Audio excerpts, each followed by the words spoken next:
ಸರ್ಕಾರಿ ಅಧಿಕಾರಿಗಳು ಮತ್ತು ಪೊಲೀಸ್ ಇಲಾಖೆ ನೇತೃತ್ವದಲ್ಲಿ ಕೆಆರ್ಡಿಸಿಎಲ್ ವತಿಯಿಂದ ಹೋರ್ಡಿಂಗ್ ಹಾಗೂ ಬೋರ್ಡಿಂಗ್ ತೆರವು ಕಾರ್ಯ ಮಾಡಲಾಯಿತು. ವೈಟ್ಫೀಲ್ಡ್, ಗುಂಜೂರು ಹಾಗೂ ಹತ್ತಿಬೆಲೆ, ಕಾರ್ ಮೇಲಾರಂ ಹಾಗೂ ಬೊಮ್ಮಸಂದ್ರ ಈ ಭಾಗದಲ್ಲಿ ಅತಿ ಹೆಚ್ಚಾಗಿ ಬೋರ್ಡ್ ಹೋರ್ಡಿಂಗ್ ಅಳವಡಿಸಲಾಗಿತ್ತು.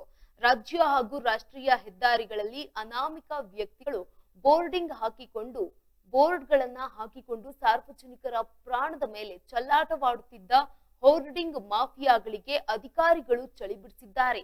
ಇತ್ತೀಚೆಗೆ ಬೆಂಗಳೂರು ನಗರವನ್ನ ಬೋರ್ಡಿಂಗ್ ಮಾಫಿಯಾ ಹಾಳು ಮಾಡುತ್ತಿದ್ದು, ಕೂಡಲೇ ರಸ್ತೆ ಮಧ್ಯದಲ್ಲಿ ಇರುವ ಬೋರ್ಡಿಂಗ್ ತೆಗೆಯಬೇಕು ಅಂತ ಹೈಕೋರ್ಟ್ ಆದೇಶ ಮಾಡಿದ್ದು, ಆದೇಶ ಅನುಸಾರವಾಗಿ ಅಧಿಕಾರಿಗಳು ಎಲ್ಲಾ ಬೋರ್ಡಿಂಗ್ ತೆರವಿಗೆ ಮುಂದಾಗಿದ್ದಾರೆ. ಇನ್ನು ಈ ಹಿಂದೆ ನಮ್ಮ ಏಡೆನ್ಸ್ ನ್ಯೂಸ್ ಚಾನೆಲ್ನಲ್ಲಿ ಅನೇಕ ಬಾರಿ ಸುದ್ದಿ ಮಾಡಿದ ಸಂದರ್ಭದಲ್ಲಿ 8 ರಿಂದ 10 ತಿಂಗಳು ಈ ಹಿಂದೆ ಎಲ್ಲಾ ಬೋರ್ಡಿಂಗ್ ಗಳನ್ನ ತೆರವಾಗಿದ್ದು, ತೆರವಾದ ಕೆಲವೇ ದಿನಗಳಲ್ಲಿ ರಾತ್ರೋರಾತ್ರಿ ವೈಟ್ ಫೀಲ್ಡ್ ಇಂದ ಅತ್ತಿಬೆಲೆ ತನಕ ಮತ್ತೆ ಬೋರ್ಡ್ ಗಳನ್ನ ಹಾಕಿದ್ದು, ನಮ್ಮ ಚಾನೆಲ್ ನಲ್ಲಿ ವರದಿ ಮಾಡಿದ್ದ ಸುದ್ದಿಯನ್ನ ನೋಡಿ ಅಧಿಕಾರಿಗಳು ಉಚ್ಚ ನ್ಯಾಯಾಲಯದಿಂದ ತಡೆಯಾಜ್ಞೆ ಇದ್ದಿದ್ದನ್ನ ತಂದು ತೆರವು ಕಾರ್ಯ ಪ್ರಾರಂಭಿಸಿದ್ದಾರೆ.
Harus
ವಿಚಾರಕ್ಕೆ ಸಂಬಂಧಪಟ್ಟಂತೆ ನೇರ ಸಂಪರ್ಕದಲ್ಲಿ ನಮ್ಮ ಪ್ರತಿನಿಧಿ ಮುನಿಯಪ್ಪ ಹೆಚ್ಚಿನ ಮಾಹಿತಿಯನ್ನ ನೀಡ್ತಾರೆ.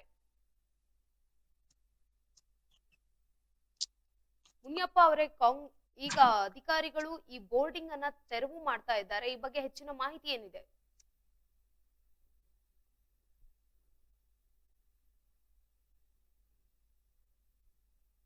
ಸಂಪರ್ಕ ಕಡಿತಗೊಂಡಿದೆ, ಮತ್ತೆ ಸಂಪರ್ಕಿಸುವ ಪ್ರಯತ್ನವನ್ನ ಮಾಡ್ತೀವಿ. ಸರ್ಕಾರಿ ಅಧಿಕಾರಿಗಳು ಮತ್ತು ಪೊಲೀಸ್ ಇಲಾಖೆ ನೇತೃತ್ವದಲ್ಲಿ KRDCL ವತಿಯಿಂದ ಹೋರ್ಡಿಂಗ್ ತೆರವು ಕಾರ್ಯ ಮಾಡಲಾಗಿದ್ದು, ವೈಟ್ ಫೀಲ್ಡ್, ಗುಂಜೂರು ಹಾಗೂ ಅತ್ತಿಬೆಲೆ, ಕಾರ್ ಮೇಲಾರಂ ಹಾಗೂ ಬೊಮ್ಮಸಂದ್ರ ಈ ಮೇಲ್ಭಾಗದಲ್ಲಿ ಅತಿ ಹೆಚ್ಚಾಗಿ ಹೋರ್ಡಿಂಗ್ ಅಳವಡಿಸಲಾಗಿತ್ತು. ರಾಜ್ಯ ಹಾಗೂ ರಾಷ್ಟ್ರೀಯ ಹೆದ್ದಾರಿಗಳಲ್ಲಿ ಅನಾಮಿಕ ವ್ಯಕ್ತಿಗಳು ಬೋರ್ಡ್ಗಳನ್ನ ಹಾಕಿಕೊಂಡು ಸಾರ್ವಜನಿಕರ ಪ್ರಾಣದ ಮೇಲೆ ಚಲ್ಲಾಟವಾಡುತ್ತಿದ್ದ ಹೋರ್ಡಿಂಗ್ ಮಾಫಿಯಾಗಳಿಗೆ ಅಧಿಕಾರಿಗಳು ಚಳಿ ಬಿಡಿಸಿದ್ದಾರೆ.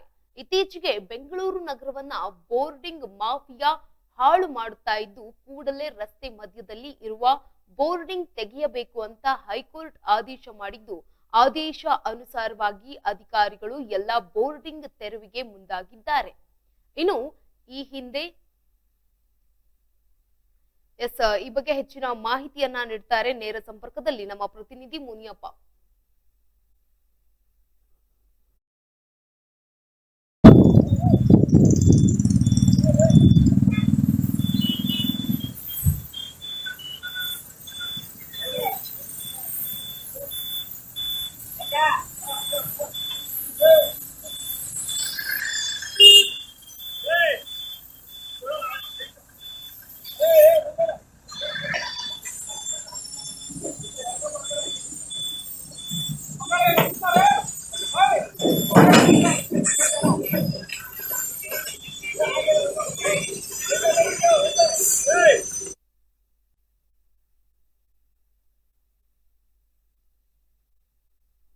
ಈ ಬಗ್ಗೆ ಹೆಚ್ಚಿನ ಮಾಹಿತಿಯನ್ನ ನೀಡ್ತಾರೆ ನಮ್ಮ ಪ್ರತಿನಿಧಿ ದೂರವಾಣಿ ಸಂಪರ್ಕದಲ್ಲಿ ಮುನಿಯಪ್ಪ. ಏನಿದೆ ಈ ಬಗ್ಗೆ ಹೆಚ್ಚಿನ ಮಾಹಿತಿಯನ್ನ?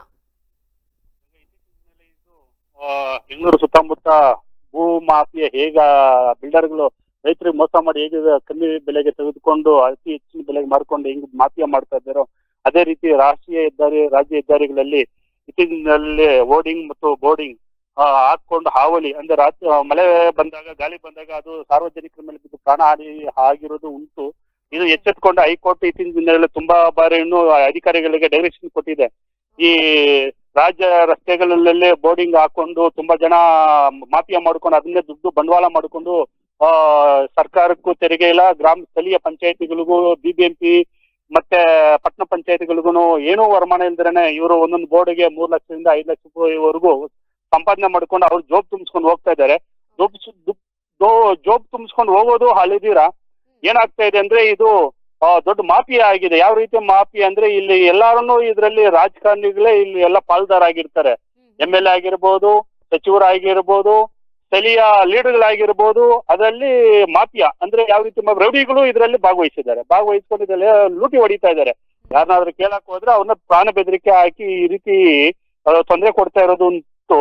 ಮಳೆಗಾಲದಲ್ಲಿ ಅತಿ ಹೆಚ್ಚು ಗಾಳಿ ಬೀಸಿದಾಗ ರಸ್ತೆ ಮಧ್ಯದಲ್ಲಿ ಹೋಗುವಂತ ಕಾರುಗಳಾಗ್ಲಿ, ವಾಹನಗಳಾಗ್ಲಿ, ಬಸ್ಗಳಾಗ್ಲಿ, ಟೂ ವೀಲರ್ ಆಗ್ಲಿ, ಸಾರ್ವಜನಿಕರು ನಡ್ಕೊಂಡು ಹೋಗೋದಾಗ್ಲಿ ಇತ್ತೀಚಿನ ದಿನಗಳಲ್ಲಿ ಕೆಳಗಡೆ ಬಿದ್ದು ಪ್ರಾಣ ಹಾನಿಗಳು ಆಗಿರೋದು ಮನಗಂಡು ಉಚ್ಚ ನ್ಯಾಯಾಲಯದ ಇತ್ತೀಚಿನ ದಿನಗಳಲ್ಲಿ ಈ ತರ ಆಗ್ತಾ ಇರೋದ್ರಿಂದ ತುಂಬಾ ಬೇಸರ ಪಟ್ಟುಕೊಂಡು ಉಚ್ಚ ನ್ಯಾಯಾಲಯ ಅಧಿಕಾರಿಗಳಿಗೆ ತುಂಬಾ ಕಟ್ಟುನಿಟ್ಟಿನ ಕ್ರಮ ವಹಿಸ್ಕೋಬೇಕು, ಈ ಬೋರ್ಡಿಂಗ್ ತೆಗಿಬೇಕು ಅಂತ ಕಟ್ಟುನಿಟ್ಟಿನ ಕ್ರಮ ವಹಿಸ್ಕೊಂಡಿರೋದ್ರಿಂದ ನಿನ್ನೆಯಿಂದ ಅಧಿಕಾರಿಗಳು ತೆರವುಗೊಳಿಸೋದಕ್ಕೆ ಮುಂದಾಗಿದ್ದಾರೆ. ಗಂಗಾ, ಧನ್ಯವಾದಗಳು ತಮ್ಮೆಲ್ಲ ಮಾಹಿತಿಗಾಗಿ.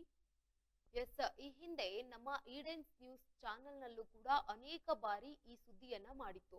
ಸುದ್ದಿ ಮಾಡಿದ ಸಂದರ್ಭದಲ್ಲಿ 8 ರಿಂದ 10 ತಿಂಗಳ ಹಿಂದೆ ಎಲ್ಲಾ ಬೋರ್ಡಿಂಗ್ಗಳು ತೆರವಾಗಿದ್ದು, ತೆರವಾದ ಕೆಲವೇ ದಿನಗಳಲ್ಲಿ ರಾತ್ರೋರಾತ್ರಿ ವೈಟ್ ಫೀಲ್ಡ್ ಇಂದ ಅತ್ತಿಬೆಲೆ ತನಕ ಮತ್ತೆ ಬೋರ್ಡ್ಗಳು ಹಾಕಿದ್ದು ನಮ್ಮ ಚಾನೆಲ್ ನಲ್ಲಿ ವರದಿ ಮಾಡಿದ್ದ ಸುದ್ದಿಯನ್ನ ನೋಡಿ ಅಧಿಕಾರಿಗಳು ಉಚ್ಚ ನ್ಯಾಯಾಲಯದಿಂದ ತಡೆಯಾಜ್ಞೆ ಇದ್ದಿದ್ದು ತಂದು ತೆರವು ಕಾರ್ಯಾಚರಣೆಯನ್ನ ಪ್ರಾರಂಭಿಸಿದ್ದಾರೆ.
ಸರ್